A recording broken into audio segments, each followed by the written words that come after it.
what's going on, everybody? Welcome back to the Mid-Level Media channel. And sometimes I just, stumble across an article on a website and I just want to, I read it already myself, but I just want to kind of read it to you all and then discuss it together. I know you guys can't like actually discuss it with me, but I can go through this, I can read it, I can give my comments on it, and we can always have the discussion further in the comment section below. That's what you guys are always usually so good about is commenting and having nice, healthy, robust discussions about physical media movies in the comment section.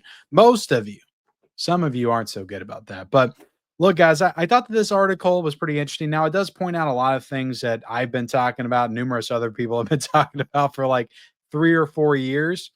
But it's nice to see like a more mainstream like website, out there covering this kind of stuff. And I feel like more people are writing about physical media. So I think it's important to highlight that and to just dive into it. So that's what we're going to do today. That's going to be the video. Let me make this a little bit bigger. And this article is on a website called Far Out. That's far out, dude. And this website it covers music, film, travel, art. So covers a variety of different things. It looks like. I'll be sure to link this article down below so you can go check them out, and I can give them the proper credit. This is by the author Lily Hardman, and this was written on Monday, April the 14th. So fairly recently, but like the thing is, guys, when I like bring up Google on my phone, because I'm always like checking out physical media, Blu-ray.com, stuff like the algorithm is catered to me to point out physical media articles. So I'll bring up my phone, I'll do Google. I'll have like 3 or 4 like articles on physical media and stuff. So I see this stuff all the time. But I thought that the way this one was written was very interesting and dove into a lot of very interesting areas that, again, I've talked about often myself, but I think it's worth like constantly having these conversations, right? Like, we don't want to ever let these conversations die or rest, even for a second, because the problem of, and this article is titled Cinema Has a Physical Media Problem, but the problem of movies and physical media and the dangers of the lack of physical media, the effect that the lack of physical media is going to have on the movie industry as a whole is something that I don't feel like a lot of people truly grasp. And this article kind of dives into that. And I would even take it a step further. The effect of the lack of physical media that's going to have on the movie industry, but the effect that the movie industry, how it operates currently and streaming and making everything feel so disposable, what that's going to have on just movie fandom in general, I think is astronomical. I feel like in 25 years, people that go to movies, that talk about movies, I feel like it's going to be much less. I feel like it's going to be half of what it is now. I feel like movies as like a pop culture thing is going to be drastically reduced like in 20, 25, 30 years, especially if we don't try to turn things around and make them feel more important to the younger generations, and I think physical media is like such a big part of making movies feel important. And again, that's what this article is largely about. But let me make this a little bit bigger. And I know I'm going to be rambling and all that kind of stuff because I'm going to interject here and there. But this is the article written by Lily Hardman. And I'm just going to read this, guys, word for word. So it's going to be, one of those mid-level videos where I just get on here and read stuff. I know some people love that. And I'm sure I hear about it in the comment section. But let's start with, do you remember the first physical copy of a movie you bought? For me, like I don't know if I can remember the first physical copy that we owned just like in general, but of one I bought myself, I'm trying to think. I feel like my first memory, honestly, is buying a Nightmare on Elm Street. I feel like that's like, or maybe Jason Goes to Hell at like a Walmart or something back in the day. It was one of those. Because I started buying horror VHSs like very early. I was probably 9 or 10 when I started doing that. So I feel like ones that I bought myself when I started to be able to do chores and stuff around the house, be able to build up money to buy stuff and get an allowance. I feel like it was like 9 or 10. I feel like it started with like a Nightmare on Elm Street or Jason Goes to Hell. Like it might have started with those. So that's the ones I can remember. For me, it was a DVD of Calendar Girls, a film about a group of middle-aged women in Lancashire to which I, as a 10-year-old in Texas, was inexplicably drawn. I watched it over and over. It got scratched because I had zero sense of responsibility, and there was a scene that took place in some kind of shed which always skipped. When I was even younger, my brother and I would watch Shrek on VHS tape. I mean, I don't know if I had Shrek on VHS, but I definitely had it on DVD. Sometimes we do our future selves a solid by rewinding the tape when we finish watching it, feeling extremely smug for being so forward thinking. My parents still have that tape in a cupboard somewhere, and there's no way I'm letting go of it, as you shouldn't. There is something very personal about a DVD collection. In the same way that there is something very personal about a vinyl collection or book collection, it isn't just about showing off to your house guests how obscure your knowledge or refined your pop culture taste are. I feel like for some people it probably is. And it isn't just about materialism either. For some people it might be. Either there is something fundamental about holding something physical in your hands. I mean, I've talked about this before, guys. There is just something about holding a film in your hand, just that tangible. Like we we are physical beings, so it makes sense that we attach ourselves to physical items, like that. It just feels right for us to hold something, especially if it's something that we love. So that definitely makes sense to me, for sure.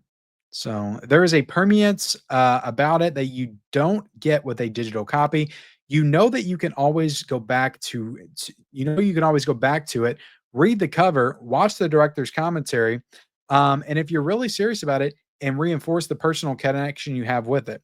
Watch the director's commentary if you're really serious about it, and reinforce the personal connection you have with it. Yeah, I mean that's so important. Like what I do now with like movies, and I'll sit down after I put it in.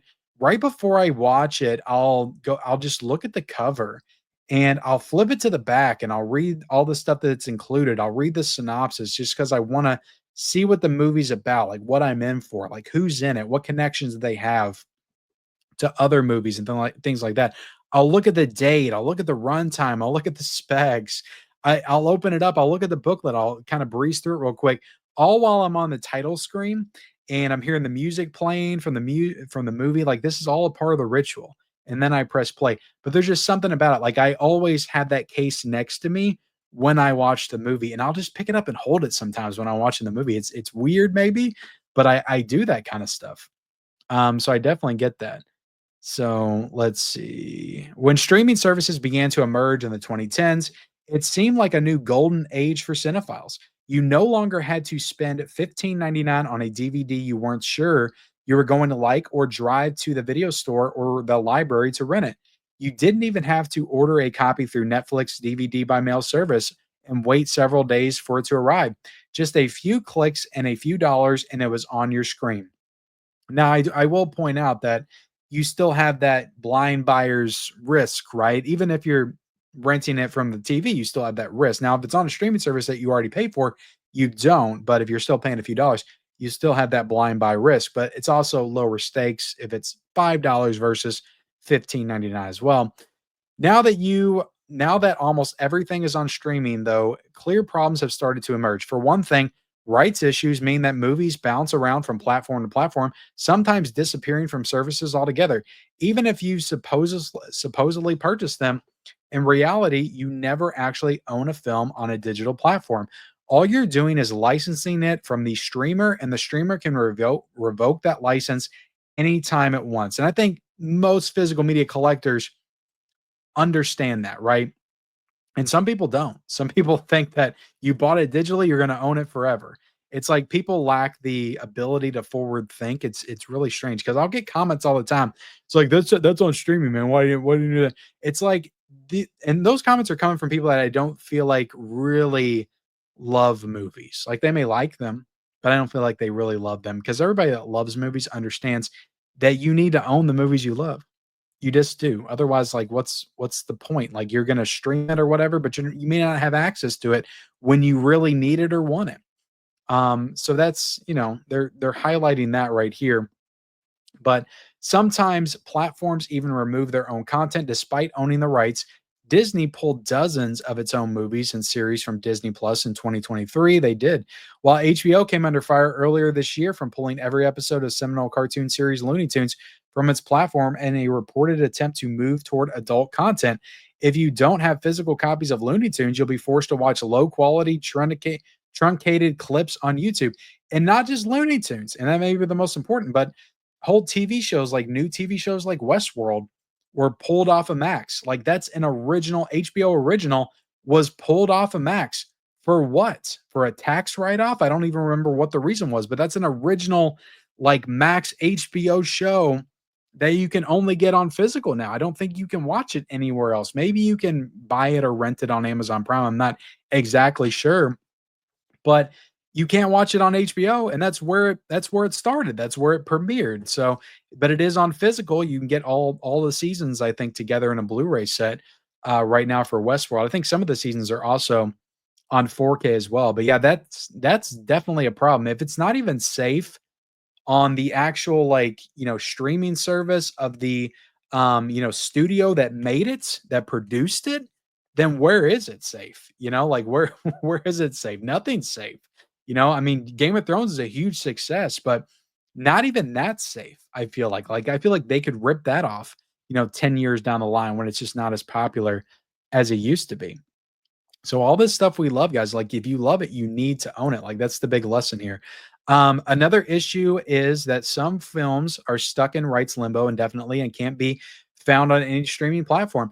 Alfred Hitchcock's Rebecca, which has a Criterion, Ron Howard's Cocoon, which I think Eureka put out, and David Lynch's Wild at Heart, which Shout Factory did, are just some of the high profile movies that can't be streamed in the US right now. A few weeks ago, I was trying to find the classic screwball comedy The Thin Man in the UK, which I think Warner Archive put out all those films, but I discovered that there was nowhere to stream it. You can't even find it on YouTube. And I had that issue recently with my science project. I was trying to find it on streaming, couldn't find it. Maybe you can get it illegally somewhere, but it's not available on Blu-ray anymore because Kino Lorber put that out. Now, I was fortunate enough to where I forgot I bought it and I did find it in my collection. So I actually do have my science project on Blu-ray, but it's not available anymore on Blu-ray. And the DVD is like 40 to 50 bucks or something. And the VHS, I think, is like 12 to $15. But it's like, who wants to watch it on VHS? Like it's 2025. If you're going to watch it, you want to watch it on at least DVD or Blu-ray quality if it's available. But the fact that that movie's not on streaming anywhere is crazy. But there's so many examples of that. Like it's not just what they're talking about here with Rebecca Wild at Heart and The Thin Man. It and Cocoon. So many films. There's hundreds, thousands of movies that you cannot find on streaming, and you're not going to realize it until the moment you're like, I remember that movie and I want to watch that movie, and you can't. You can't do it. So again, that's why physical media is so important. These problems don't just come close to the biggest issue of them all, though. The most part, sorry guys, these problems don't even come close. Reading is hard. These problems don't even come close to the biggest issue of them all, though. For the most part, the movies that you can't stream can be purchased in DVD or Blu-ray form if you look hard enough. But if it's an original release from a streaming service, you may discover that there is no amount of money that you can pay to get a physical copy. Now there's a lot of streaming stuff, guys. I will say this, and maybe I shouldn't say this, but there's a lot of streaming stuff out there in the bootleg form. There's a lot of places out there that will um, create unauthorized versions of these streaming movies and TV shows to distribute to you on Blu-ray. You just got to know where to look. And I'm not going to call out any of those sites right here, but there are several places that will do bootleg Blu-rays of these shows, of these movies. But again, you don't want to do that, right? You want to support the filmmakers. You want to support the companies that create this stuff and put this stuff out, the people that work on it. You want to support that, right? You don't want to support like these other companies that are bootlegging this stuff and putting it out there. But it's like, again, if you love it and you want to own it, and that's the only way you can own it, if the studio's not putting this stuff out, what other option do you have? Just to wait for it to potentially come out at some point, 5, 6, 10 years down the line, never comes. They rip it off the streaming service. You never have access to it again. So it's like they really just back you into a corner here when it comes to that kind of stuff. Again, you want to support it. Like the biggest example, guys, Barbarian. Okay, Barbarian was a hit horror movie that came out in the theaters back in 2022. Everybody loved it. Not everybody, but a lot of people really loved it. A lot of people really wanted to get that on Blu-ray. For whatever reason, Disney never put it out on Blu-ray. Never put it out on Blu-ray. Why? Why? They put out movies like The Boogeyman on Blu-ray. Like, why did that one never come out? And why have they not circled back and corrected that? It's very weird what's going on with Barbarian right now, but you can get a bootleg 4K of it. That is available out there. Last year, Mike Flanagan, let's see, the filmmaker behind horror movies like Hush, Gerald's Game, Doctor Sleep, as well as a series like The Haunting of Hill House and Midnight Mass, revealed that Netflix actively avoids physical releases of their original properties. See, I would love a physical of Midnight Mass. I would love a physical of Gerald's Game as well. Thank God we got a physical of Hush. In the years I worked at Netflix, I tried very hard to get them to release my work on Blu ray and DVD. He said during a panel discussion, they refused at every turn. It became clear very fast that their only priority was subs and that they were actively hostile to the idea of physical media, which is crazy. That's where they started. It's up to companies like Criterion to break these movies out of streaming jail and give them physical releases. This is only reason you can purchase hard copies of Roma, Marriage Story, and All of Us Strangers. So again, it's very strange to me why Netflix hasn't embraced physical media more, being as so that's where they came from. I get it, they're in streaming now, but like you could create a Netflix physical store online and, treat it like a boutique label, people would go nuts for that. Like, you could put stuff like Midnight Mass, Stranger Things, like all kinds of collector's editions of Stranger Things, all the seasons, steel books, box sets, like, people would go nut t-shirts, people would go nuts for that stuff. And then you could put all your original movies on there, even if it's garbage and it wasn't great, you could still slap a Blu-ray on there to try to sell off. There's so much stuff that Netflix has done over the years, TV shows, and movies, like, you could do so much stuff, and I get it, you want the exclusivity on streaming, I get it. Make it exclusive for 2 years. After 2 years, then put it in the physical store and try to make extra money off that, because who's signing up for Stranger Things season 3? Who's signing up for that? They've already watched it. If you're a fan of the show, you already watch it. You're not signing up for Netflix to watch Stranger Things at this point. Like, it's just crazy what they're doing. Maybe there's a couple people that are, but the vast majority of people, like, it's not going to make much of a dent in your, in your profits or anything like that. I think you're going to be missing out on a lot more profit from the potential physical releases than you are the potential people that are still signing up to watch Stranger Things. That's my point. Anyway, moving on. The problem goes far beyond a cinephile's desire to own physical media, too. Film preservation relies on hard copies, be it film, tapes, or DVDs. Digital media is I can't pronounce that word. I don't know why. I'm sure ephemeral. Licenses can be revoked, files can be corrupted, and the quality can be watered down for the sake of easy storage. Physical media, whether it's sitting on your shelf at home or in the U.S. Library of Congress, isn't subject to the whims of an executive who has never heard of Akira Kurosawa or seen a low-budget cult film from the Czech New Wave. Flanagan highlighted this point, saying that while companies like Netflix pride themselves on being disruptors and have proven that they can affect great change in the industry, they sometimes fail to see the difference between disruption and damage so much that they can find themselves intentionally or not doing enormous harm to the very concept of film preservation. I agree with that 100%. The irony is that while the idea of owning physical media can look like a manifestation of consumerist, materialistic society, it's the digital realm that we have to worry about in that regard. Digital media is beholden to studios and corporations that are only concerned with the bottom line rather than the preservation of culture. In contrast, distributors like Criterion, Kino Lorber, Arrow Video, and Severin Films offer high quality physical restorations of movies that often include audio commentary, essay, multiple cuts, and elaborate artwork. In short, physical media treats films as enduring works of art, while streaming platforms reduce them to content.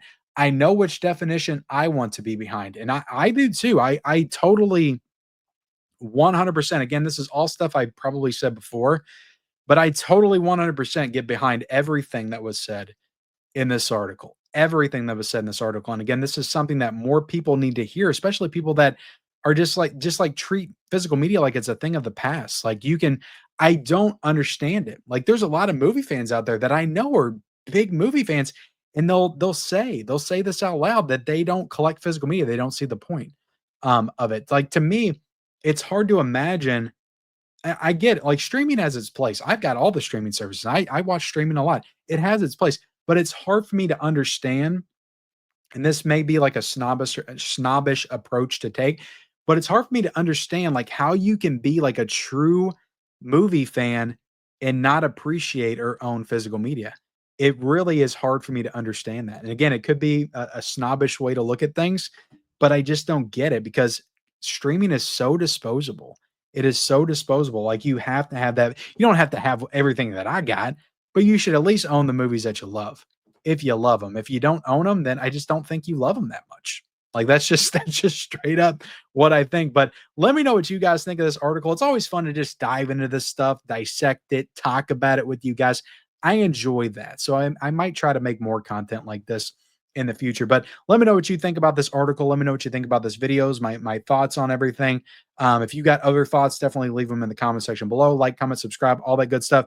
Turn on bell notifications for all future videos, and we'll see you next time.